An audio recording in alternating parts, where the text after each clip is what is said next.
안녕하세요. 오늘 저희가 좀 깊이 들여다볼 자료는요. 예레미야 23장 1절부터 8절까지를 다룬 내용입니다. 네, 안녕하세요. 이게 그 고대 유다 왕국 말기, 굉장히 혼란스러웠던 시대를 배경으로 하잖아요. 맞아요. 지도자들은 길을 잃고, 뭐랄까, 백성들은 흩어져서 불안에 떠는 모습. 어쩌면 오늘 우리가 뉴스를 보면서 느끼는 그런 답답함하고도 좀 연결되는 지점이 있는 것 같아요. 네, 충분히 그럴 수 있죠. 그래서 이 자료가 던지는 질문이 참 흥미롭더라고요.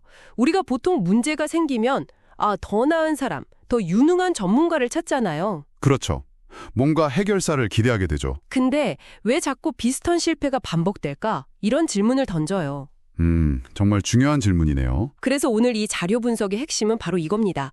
인간적인 해법, 그 한계를 넘어서는 하나님의 좀 독특한 접근법은 뭔가? 그리고 그게 우리 삶의 주도권 문제, 이른바 왕자 문제랑 어떻게 연결되는지. 네, 바로 그 지점을 한번 파헤쳐 보겠습니다. 좋습니다. 우선 자료에서 1절, 2절을 보면 당시 목자들, 그러니까 지도자들의 실패를 딱 꼬집어요. 네, 왕이나 제사장, 또 거짓 예언자들까지 포함해서요. 이들이 백성들, 그러니까 양떼를 돌보긴커녕 오히려 흩어지게 만들고 위험에 빠뜨렸다는 거죠. 정말 무책임한 모서리죠. 혹시 믿었던 리더나 어떤 시스템에 실망했던 경험이 있다면 당시 백성들이 얼마나 좌절했을지 좀 공감이 가실 수도 있을 것 같아요. 네, 그렇죠. 하나님은 이런 리더들에게 아주 엄중하게 책임을 물으시겠다고 선언하시고요. 자, 여기서 이제 하나님의 해결 방식이 좀 드러나는데요. 이게 우리가 생각하는 거랑 좀 다르다는 거죠. 3절, 4절 보면요. 맞아요.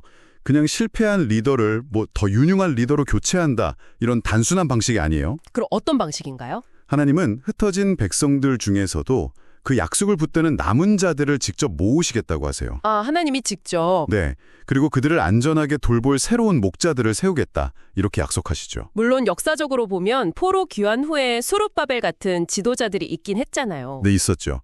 하지만 자료는 이들이 완전한 해결책은 아니었다고 지적해요. 아하. 예레미야의 이 예언이 궁극적으로 가리키는 완전한 목자는 딱 한 분이라는 걸 강조하는 거죠. 그 궁극적인 목자.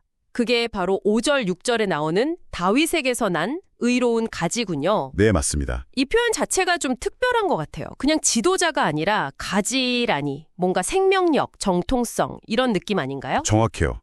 이 의로운 가지는 메시아, 바로 예수 그리스도를 가리키는 거고요. 단순한 개선이 아니라 완전히 새로운 시작을 의미하는 거죠. 새로운 시작. 네, 그는 지혜와 정의와 공의로 다스리는 왕이시죠. 여기서 주목할 이름이 바로 여호와 우리의 공의예요. 여호와 우리의 공의. 이게 무슨 뜻일까요? 이게 그냥 공의롭게 통치하신다, 이걸 넘어서요. 우리에게, 우리 스스로는 절대 가질 수 없는 완전한 의로움 자체를 주시는 분이라는 의미예요. 우리가 얻을 수 없는 의로움. 그렇죠. 마치 우리가 빚을 갚을 능력이 전혀 없을 때 누가 대신 다 갚아주는 것처럼요. 우리의 의로움의 근원이 되신다는 거죠. 와, 그게 정말 중요하네요. 우리 스스로는 얻을 수 없다는 거. 네. 그리고 이 왕을 통한 구원이 이게 또 놀라운데 이전과는 비교할 수 없을 만큼 위대하다. 7절, 8절에 이걸 보여주는 것 같아요. 맞습니다. 이스라엘 역사에서 가장 큰 사건 하면 출애굽이잖아요. 그쵸. 근데 그것보다 더 위대하다고 말해요. 출애굽보다 더요? 어떤 의미에서 그럴까요? 출애굽은 분명 위대한 해방이었지만 그 백성들이 결국 또 불순종하고 흩어졌잖아요.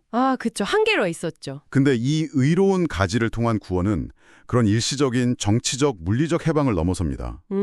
죄와 죽음이라는 아주 근본적인 문제로부터의 영원한 해방, 그리고 다시는 쫓겨나거나 잃어버릴 염려가 없는 완전한 안식과 평화를 약속하는 거죠. 와, 이건 정말 어떤 인간 지도자나 시스템도 줄 수 없는 차원의 구원이네요. 그렇죠.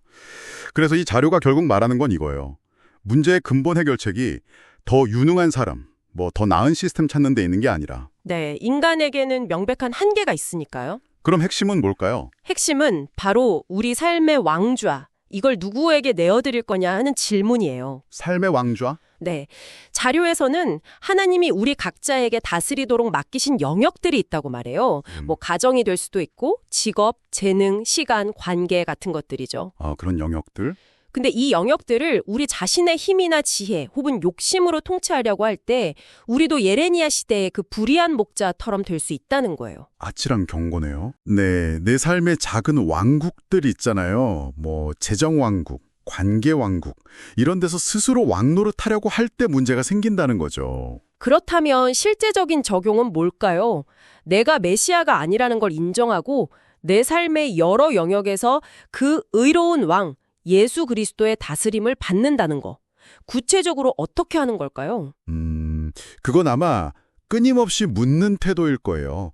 이 상황에서, 이 결정에서, 이 관계에서 예수님이라면 어떻게 하실까 하고요. 하하, 그 유명한 질문이네요.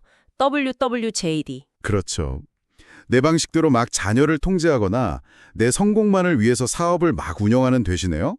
그분의 성품과 뜻이 내 삶의 각 영역을 통해서 드러나도록 그분께 주도권을 넘겨드리는 연습, 그게 필요하다는 거죠. 네, 주도권을 넘겨드리는 연습? 네. 오늘 이 내용을 좀 마무리하면서요. 청취자 여러분들도 한번 스스로에게 질문해 보시면 좋겠습니다. 네. 당신의 삶에는 혹시 여전히 당신 자신이 왕으로 딱 앉아있는 영역이 있지는 않나요? 그 왕자를 참되고 의로우신 왕께 온전히 내어드릴 때 그때 경험하게 될 진짜 평안과 안식은 어떤 모습일지 한번 깊이 생각해 보시면 어떨까요?